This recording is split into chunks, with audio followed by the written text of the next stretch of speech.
Hey everyone, this is Thyworm and today let's talk about the latest mainline patch for Torchlight 3 with a lot of changes to the game. Enjoying action RPG content? Consider subscribing. Before we start, I'm streaming on twitch.tv/Thyworm every Monday, Thursday and Saturday 8 PM Central European Time. We're running a very beginner friendly stream over there and I'll help you out with any questions you might have. On to the patch notes, and there are so many patch notes. You could probably make a 2-hour video on it if you want. It is actually impressive the number of fixes if you would look at the list. If you play the game, however, which I've done after the patch, it's, basically the same game. I'm not going to be too cynical about it, as I think the community already sent a clear message to the devs, voting with both reviews and their wallets. So let's talk content here, while I share my experiences from Act 3 and Endgame. My early access review and thoughts on the game before this patch can be found in the card. So, what is new? Act 3 has made its way into the game. It's the world of Econog, abandoned dwarven structures, mountains, snow. It looks nice. It's the last act in the game and it completes the story arc of the Netherrim, which I honestly haven't really followed, so I won't comment on it. This act was already available in the alpha and is now part of the early access package as well, adding another 4 to 5 hours to the campaign. I played through the entire act and I like the zone a lot actually. The maps are well designed, the underground lighting is beautiful.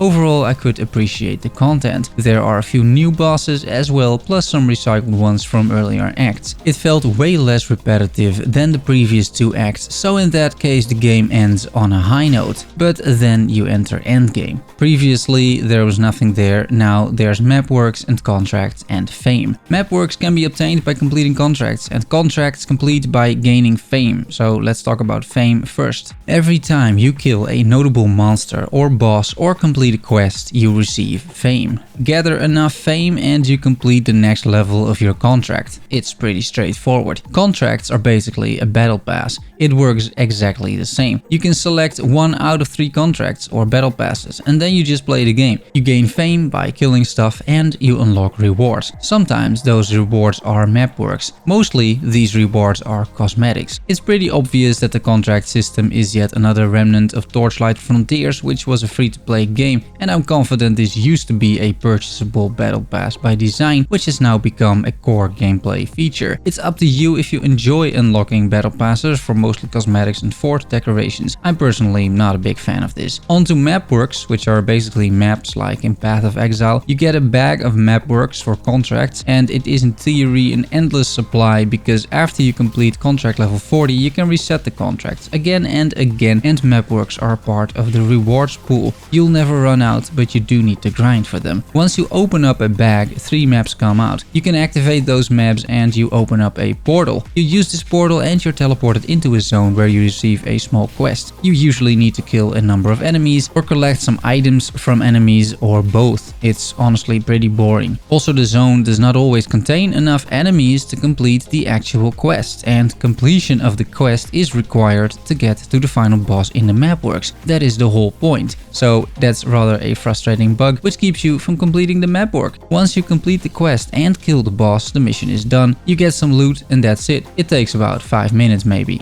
That's the new content and I think it's honestly underwhelming. The campaign is pretty much fine, but Endgame severely lacking. It's early access, sure. This was however also a big patch and in my opinion it really didn't add as much to the game as you may be led to believe by looking at the patch notes. That feeling of not being impressed was amplified by the many bugs I still encountered. I suffered many disconnects in my 6-hour game session. I once again ended up in completely random zones after taking a portal. The devs claim a modular architecture, but they made it so modular that the game itself sometimes doesn't even remember where the portals between modules are supposed to go. It's like they put a randomizer in between, where about 80% you end up at the desired location and 20% at a level 5 zone or someone else's fort or someone else that seemed almost like a dev environment. The lag from online play is still very much present, which is a huge issue. There won't be an offline version until after the launch. The the devs declared seemed like a bad decision to me. Animation locking did not improve, killing the flow of combat, and all these things combined make Torchlight 3 a not so very enjoyable experience, even after a massive patch. In a recent post, the devs addressed some of these issues, so kudos for the transparency, which is really appreciated. I'll cover that post most likely in another video. There's more stuff, however, in this, and some of it is good too. Here are some highlights. Lifebound loot got revamped. A lot of people didn't like it. I kind of didn't mind, but I saw why people didn't like it. After the patch, lifebound loot doesn't drop anymore. You can only gain lifebound loot by applying scrolls of lifebound to items, which buff those items and give them the lifebound status. If you die, you lose that item, however. You can then remove the lifebound status again with another scroll, permanently keeping the boost, but not losing the item when you die. Lifebound scrolls drop all over the place, by the way. To me, this seems like it is simply moving the actual issue, right? You can now determine yourself which gear you make lifebound gear, but you had that option before as well by simply equipping normal gear and not lifebound gear. I'm not sure this new system really solves anything for those having issues with it. I think both systems are fine, personally. A lot of smaller things got added as well, which I wanted to mention. Critters, for example, to make the world feel more alive. It's small details like this that really do a lot for a game. There's now a keybind for toggling the overlay map, and the map itself is now permanently available if you wanted to.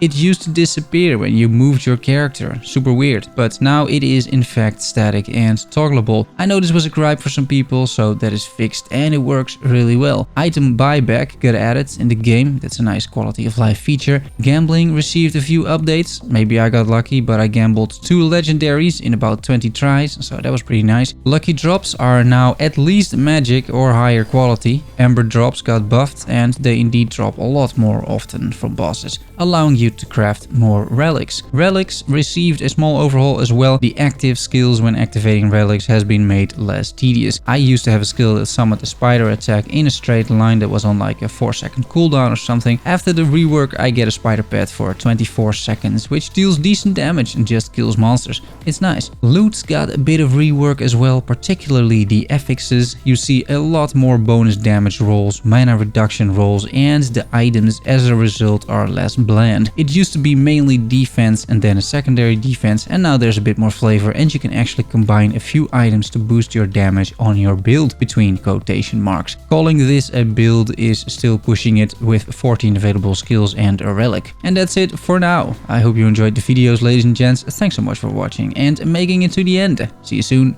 Bye bye.